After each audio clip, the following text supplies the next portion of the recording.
Já estamos de volta com a Agromanhã, com transmissão simultânea nos canais Terra Viva e AgroMais, além do nosso YouTube, 7 horas e 29 minutos. Você que chegou agora, bem-vindo, bem-vinda. Vamos direto ao nosso giro de notícias. Variante da gripe aviária provoca a primeira morte humana na China. Cai o faturamento das exportações de arroz no primeiro trimestre do ano. Março registra redução de 19% no volume do café embarcado. Economia, Fundo Monetário Internacional divulga projeções para o crescimento mundial. Encontro em Brasília debate os principais desafios do setor de logística no Brasil.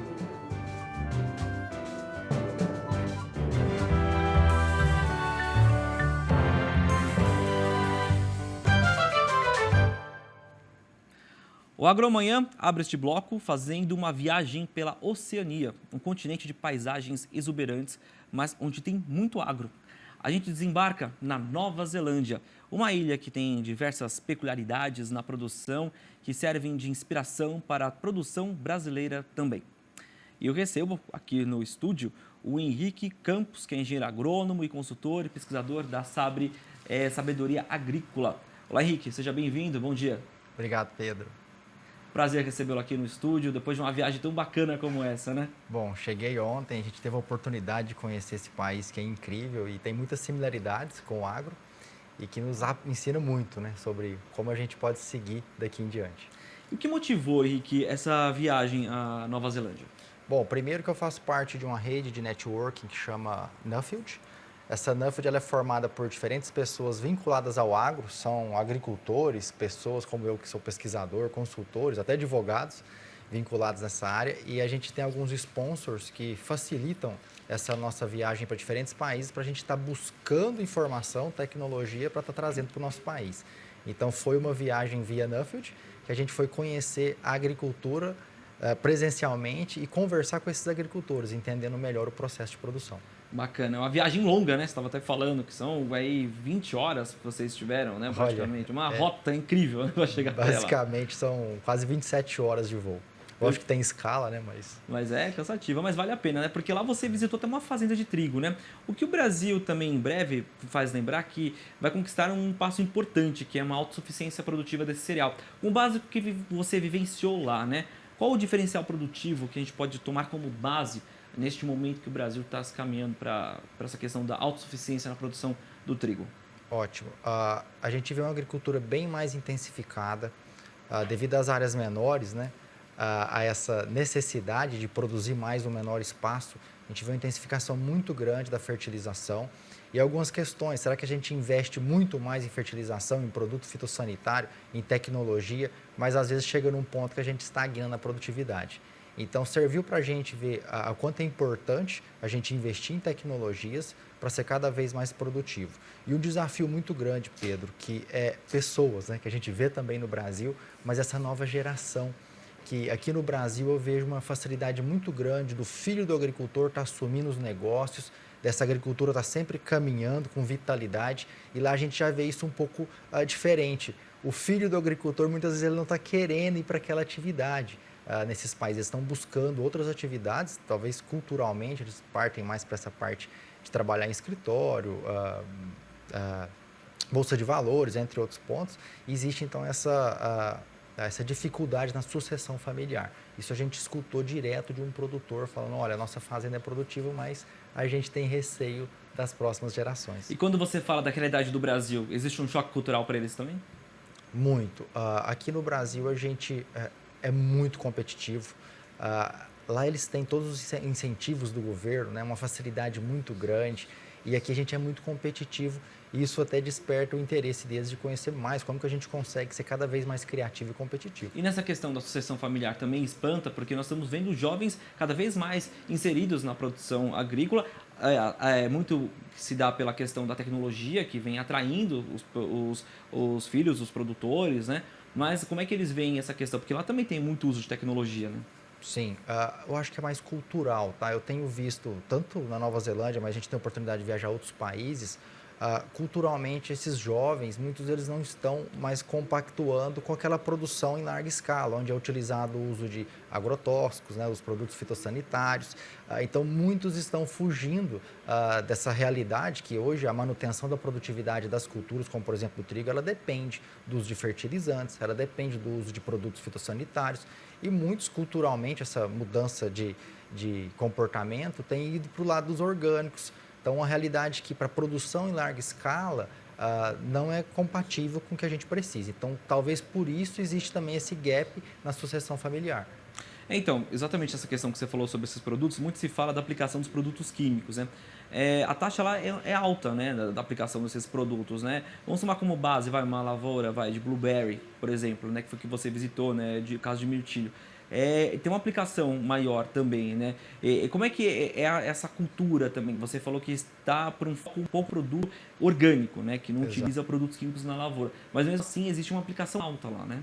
Sim, o uso do orgânico, eu acho, na minha opinião, né, ela tem sido uma estratégia para agregar mais valor aqui. Outros países do Brasil são mais competitivos, mas inevitavelmente para a manutenção da produtividade, por exemplo, da cultura de blueberry, é utilizado bastante produto fitossanitário. Eu até me surpreendi com o tipo dos pulverizadores que são usados lá, né? Pulverizadores grandes como a gente usa aqui no Brasil, mais maiores, para você ver a necessidade de usar esse tratamento fitossanitário na hora certa e como ele é. Engraçado, né? É curioso você falar isso, porque nós temos ainda uma ação, né, por parte de países que têm por exemplo, aquele no do Brasil. Para a questão da Austrália, eles utilizam os produtos sem tanto problema em relação a isso. Eles acabam utilizando mesmo porque sabem da necessidade que aquele país tem da aplicação, né? Tanto uma questão de um uso indevido, é um uso que necessário também, não é isso que você viu, né? Exatamente. O uso ele é seguro, Sim, Pedro. certo. Para a gente poder colocar um produto fitossanitário no mercado, É muito alto. é um custo alto porque ele exige uma bateria de testes de segurança para que a gente consiga trazer esse alimento produzido de maneira saudável, de maneira competitiva, mas sem resíduo de produto. Então, Com é certeza. necessário, de acordo com o clima, de acordo com o tipo de cultura, mas é seguro. Então, na Austrália, Estados Unidos, são países que também usam produto fitossanitário, assim como o Brasil, de maneira responsável. Mas muitas vezes o Brasil fica nos holofotes desse questionamento devido à nossa produção. Quando eu menciono lá, por exemplo, que a gente faz 2, 3 safras em um ano, eles não conseguem entender, porque tem um inverno rigoroso lá, né? Então, a gente fazendo 2 safras, 3 tem para... Justa lá fora, pela Exato. pujança que ele é, enfim, de norte a sul, a gente tem produção que consegue alimentar e nós estamos aí nos preparando para este crescimento global, né, cada vez mais na população, para seguir dando sequência à segurança alimentar. E já que você trouxe muita informação na bagagem, tem um ponto que desperta, né, muito o interesse da gente, como é que é o uso da tecnologia, por exemplo, né, o drone. Aqui nós estamos vendo drones fazendo aplicações na lavoura. Esses drones são utilizados porque evita esmagamento, faz aquela aplicação correta, racional, evita desperdício. Como é que eles estão utilizando também essa tecnologia por lá? E de fato isso está propagando de uma forma bem interessante naquele país? Sim, a gente teve a oportunidade de visitar um fabricante de drone e os drones, eles são os nossos primeiros robozinhos da agricultura. Então, ele vem como uma ferramenta, ao meu ver, eu tive a oportunidade de visitar outras áreas onde o drone surgiu, como por exemplo Filipinas, China, ele vem para substituir a pulverização costal, onde o aplicador ele usava aquela mochila, né, e saía aplicando ali manualmente. Então, hoje o drone ele vem como uma ferramenta automática para que a gente possa fazer essa aplicação sem o contato humano com o produto, como era antigamente com a aplicação costal ou até mesmo num trator. E o custo desses equipamentos de um drone hoje, para quem está iniciando na agricultura, eu vejo isso muito no Brasil, cada vez mais surgem novos produtores, quando a gente coloca no papel o preço de um trator, o preço de um pulverizador, o drone ele é bem mais competitivo e faz o mesmo trabalho com esses benefícios que você mencionou, além de evitar o contato humano, além de evitar o amassamento, e existe até a especulação de algumas formulações que foram banidas devido ao risco, devido ao contato humano, estarem voltando para o mercado por conta dessa segurança no modo de aplicação. Agora, vamos falar sobre a questão da pastagem, né?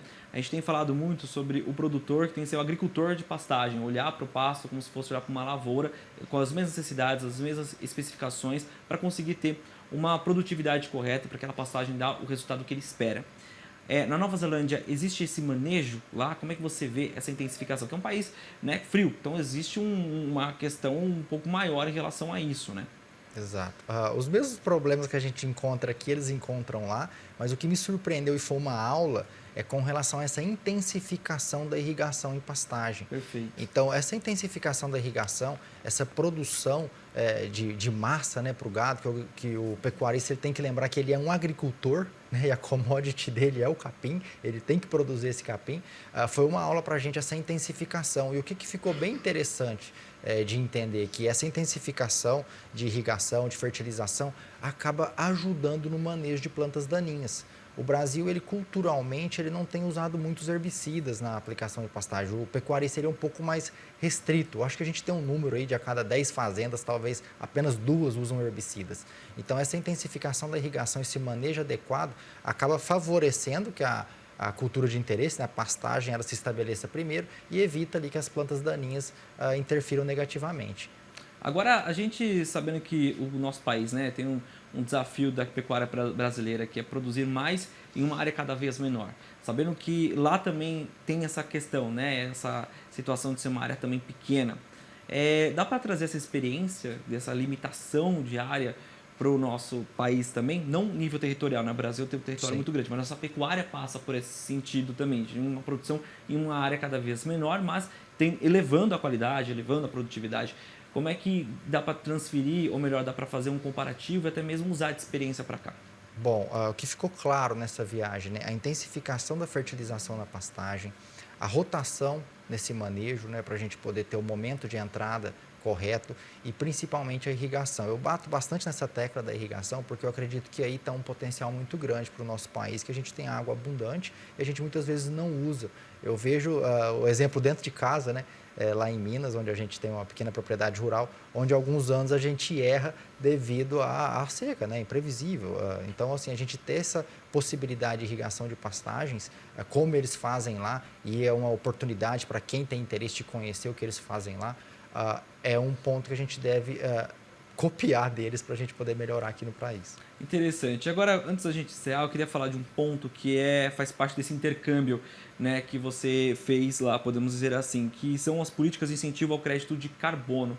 Como é que os produtores e também o governo enxergam essa realidade, essa tendência global lá na Nova Zelândia e de que forma também eles enxergam as nossas possibilidades aqui? Eu também quero fazer até um adendo à questão da nossa importância de ter dentro de uma produção uma integração com lavoura, pecuária, floresta, enfim, práticas sustentáveis e também a questão do crédito de carbono, essa questão sustentável, esse foco mais. Pedro, é interessante que eu estava com mais uma brasileira, que era a Ana, e a gente, quando eles falavam de sustentabilidade, a gente, né, se questionava, porque é um país que é bem mais antigo, a gente visitou fazendas que tinham 15 gerações já de agricultores, né, já estava na 15ª.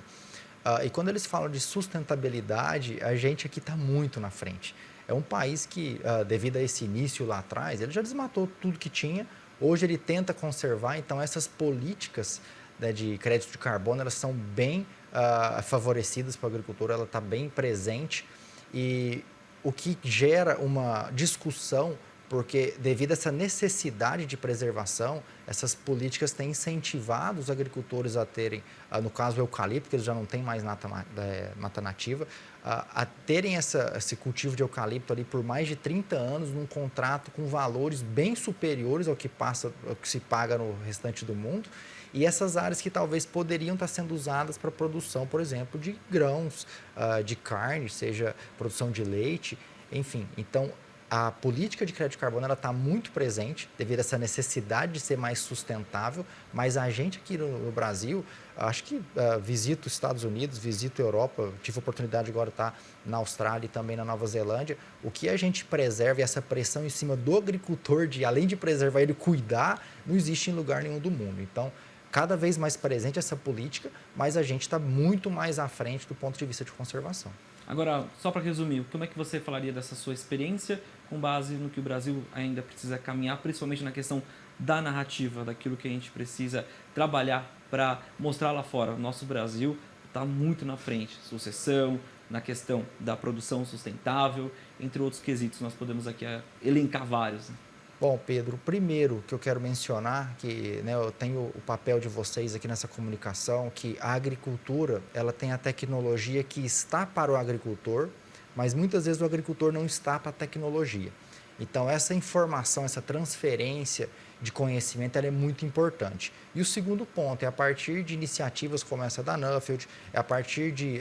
tem várias empresas que realizam esse tipo de imersão, onde a gente tem essa comunicação entre agricultores, é que fortalece, é o que leva a nossa voz. Né? Uma coisa é um agricultor estar indo lá para a Nova Zelândia, uma pessoa relacionada ao agro, que tem autoridade e está trocando essas informações e mostrando, olha como a gente é sustentável. Outra coisa, algumas narrativas, né, que por protecionismo, para poder proteger a agricultura de alguns países, fala que a gente está produzindo de maneira errada e irresponsável.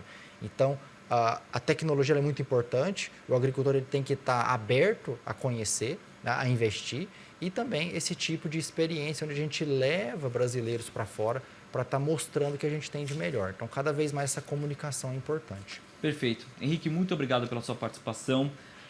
Mais viagens, colocando mais aí conhecimento na sua bagagem que você tem já em outros países, vem trazer pra gente, tá bom? Muito obrigado pelo tudo que você assim passou aqui de informação pra gente. É realmente um país muito bonito, é um continente maravilhoso, Oceania. Não tive o privilégio de conhecer ainda, mas um dia ainda vou. E trazendo mais informações, a gente está sempre de portas abertas. Obrigado, viu? Obrigado, Pedro. Eu agradeço a oportunidade, agradeço a todos vocês aí por estar acompanhando.